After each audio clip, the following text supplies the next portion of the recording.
G7 leaders were in Whistler this weekend talking trade tariffs ahead of another meeting in Quebec. Hayley Woodin with Business in Vancouver is joining us now with the very latest. So how did the meeting in Whistler go?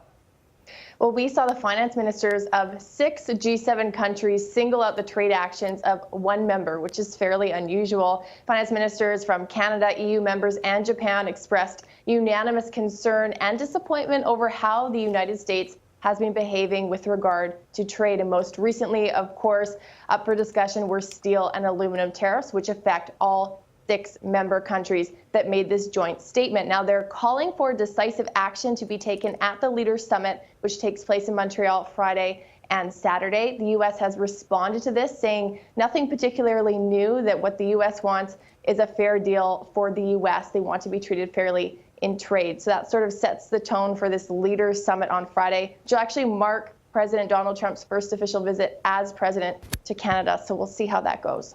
All right, and Hayley, on that topic, I understand that aluminum industry leaders are also meeting this week.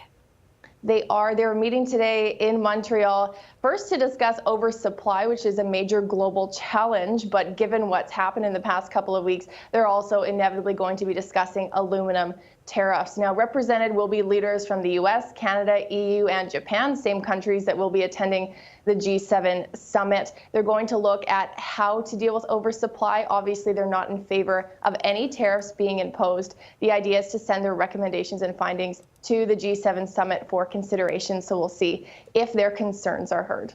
All right, Hayley Woodin with Business in Vancouver joining us today. Hayley, thanks very much. Thank you.